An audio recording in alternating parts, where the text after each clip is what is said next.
যাবে আমার সাথে? তাহলে চলো একটা গ্রাম বাংলার ছোট্টখাট্ট মেলা থেকে তোমাদের ঘুরিয়ে আনি।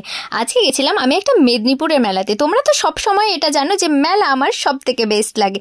ওহো, মেয়ে মানে তো তার ইয়াররিংস পছন্দ হবে, এটা কিন্তু দ্বিতীয় কথা নয়। এত সুন্দর সুন্দর সব ইয়াররিংসের কালেকশন ছিল আর দামটাও খুব কম ছিল। আর দেখো হেয়ার এক্সেসারি, ওহো, যাদের মাথাতে খুব সুন্দর সুন্দর বড় বড় চুল থাকে তাদের হেয়ার এক্সেসারিজ, বা ছোট চুল থাকলেও সবার ক্ষেত্রে কিন্তু হেয়ার এক্সেসারিজটা মাস্ট।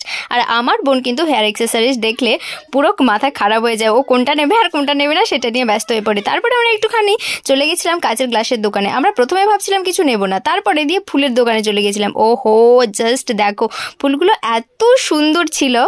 আর ফুল ঘর সাজাতে আমার খুব ভালো লাগে, তবে আমার কিন্তু মাটির বাড়ি। তারপরে ঘুরে আবার চলে গেছিলাম কফি কাপের দিকে। ও কফি কাপটা আমি একটু বেশি পছন্দ করি, কারণ প্রীতম প্রচুর কফি খায় আর ওকে আমার নতুন নতুন কফি কাপ দিতে খুব ভালো লাগে।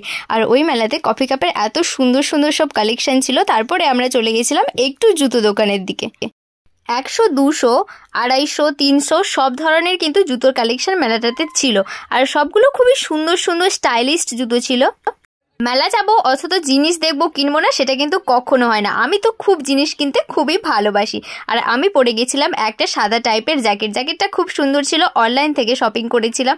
ও আর কি সুন্দর দেখো মূর্তিগুলো পুরো মন ছুঁয়ে গেছিলো। তোমরা ব্লগে দেখে নিয়েছো যে আমি এই মূর্তিগুলোর মধ্যে কিনেছিলাম। তারপরে বাচ্চাদের খেলনা তো অনেক কিছুই ছিল। আর বোন একটা সিঁদুর কৌটো দেখেছিল, কিন্তু সিঁদুর কৌটো ভালো লাগলেও কিন্তু অনেক পাথরগুলো ওঠানো ছিল।